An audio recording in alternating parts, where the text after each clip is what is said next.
Hi, welcome back to Relationship Stuff. I'm Angelica Shields, and I like to talk about relationship stuff. If you like relationship stuff, you came to the right place. Let's get to it.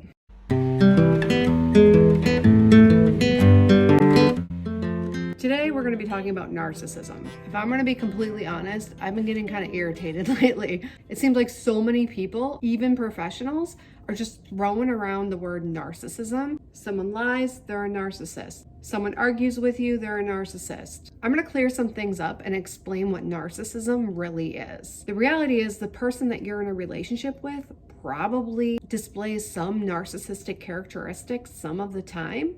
And you also probably display some narcissistic characteristics some of the time. Does that make everybody on the planet a narcissist? No, but we gotta not be so rigid and labeling it and then a lot of times justifying cutting them off and kicking them out of your life or something like that. We've gotta be more nuanced and able to navigate some real human relationships. Okay, disclaimer, malignant narcissists are a thing and they're really dangerous. I'm not saying they're not a thing. I'm saying it's not as common as you might think if you look through YouTube or read a blog post. Let's read straight from the DSM, which is the Diagnostic and Statistical Manual of Mental Disorders. What is narcissistic personality disorder? It is indicated by the presence of at least 5 of the following 9 criteria. Number 1, a grandiose, larger than life sense of self-importance.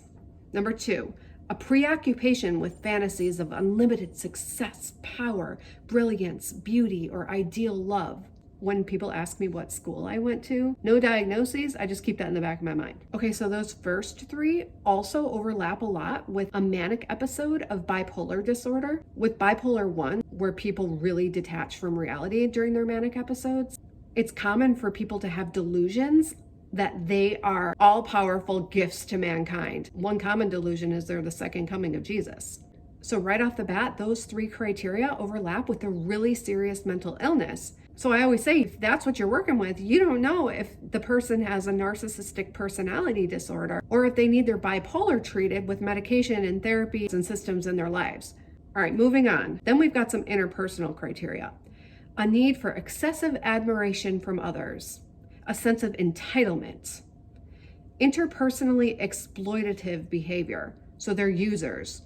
Other people are objects to them. A lack of empathy. It's not required for the diagnosis, but it's one of the potential 9. Envy of others, or a belief that others are envious of him or her.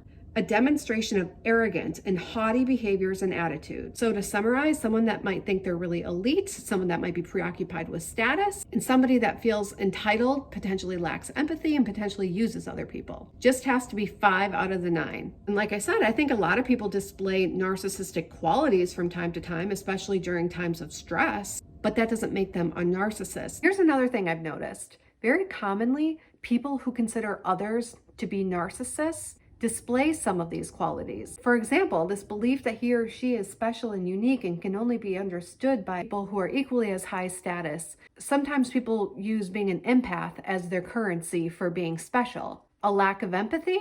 A lot of times, in a moment, a person who's very, very sensitive will bypass the understanding of the other person in favor of regulating themselves or accommodating their needs. Envy of others? Who hasn't felt that before? And here's my favorite one. The interpersonally exploitative behavior. If you're just defining it by that, manipulation and exploitation happen all the time. I could go really deep with this one. Is it healthy? Is it not healthy? What's reasonable? What's not reasonable? But literally giving someone a compliment could be an example of that. So there's some people that just have a lens that any kind of human interaction, when you have an outcome in mind, is considered manipulative. And some of the information out there, even by professionals, is emboldening this lens instead of having a more nuanced conversation. The other thing I want to make really clear is that to diagnose somebody with narcissistic personality disorder sometimes is super unhelpful. I'm a couples therapist and I work with people who are in relationships that have some of these characteristics. I need to figure out why. It's called the etiology or the cause of these symptoms. Because a narcissist who, because of trauma or mental illness, engages in some of those behaviors as a mask, might be socially unsophisticated or a defense mechanism, is very different than a narcissist who really believes that other people are beneath them and justifies some of these behaviors because they lack the willingness and humility to learn new behaviors. And another thing about narcissism is that you could be on the surface not self-important or status-seeking whatsoever, and you could present as very empathic. People always say empathetic, but it's actually empathic. And you could be very sophisticated and never reveal your jealousy and never act on any attempt to control in a dominant, overbearing way. Somebody might say that person isn't narcissistic. The truth is, under the surface, that person is just as ill-equipped to have a healthy relationship as somebody who fulfills those criteria. So I kind of get rid of the criteria sometimes and loosely think in my mind, this defines somebody who engages in the world in a narcissistic way. You got the potentially narcissistic person, and you got another person they're engaging with. The potentially narcissistic person either engages with that person from a one-up perspective, where they're grandiose, they're better than them, they're entitled, they're controlling, or a one-down perspective, where they're victimized and they're passive because they're using that one-down position and that victimhood to manage the outside world instead of managing themselves. Either way, that person is unable to be in relationship with another. They're first unable to receive communication, maybe because they really believe they're better than other people, maybe because of anxiety or dysregulation in them. So what has to happen in the brain and the body in order to be in relationship? You have to be able to access presence. You have to be able to be alert and calm.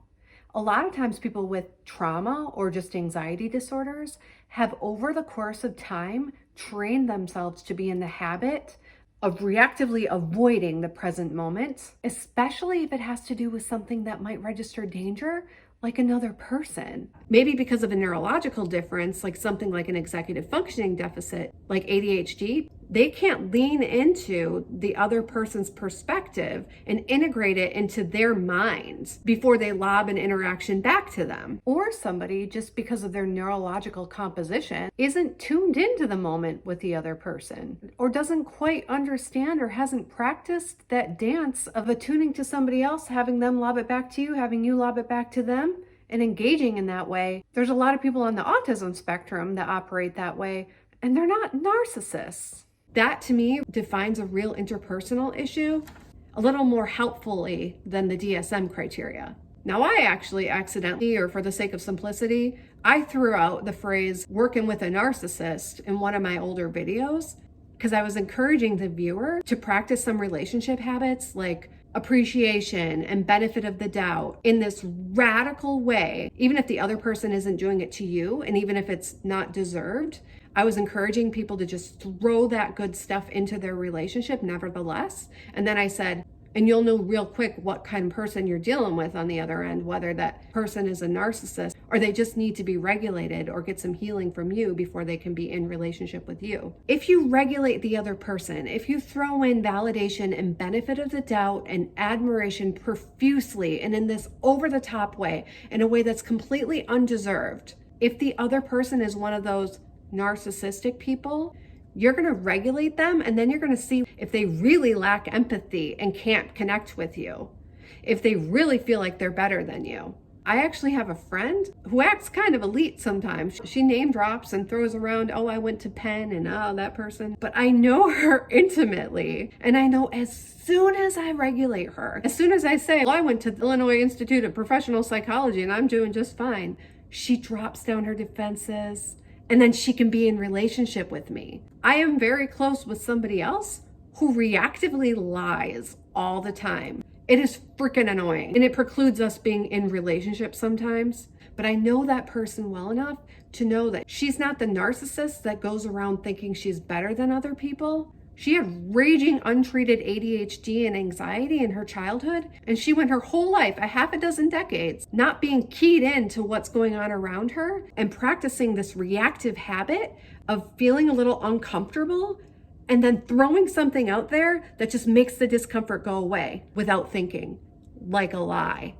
Is it narcissism? No, But can this person be in relationship with another person before they cultivate some new skills and ways of being? No. I'm not suggesting, obviously, if you're in a relationship with somebody like this, that you're their guide and their therapist, basically. They obviously need to be in some therapy. I'm just suggesting that you see yourself and other people as more than just a category. Okay, now somebody's doing some lawn work next door, so it's really loud. I'm gonna end this video here. Have a great day. I hope I gave you something to think about.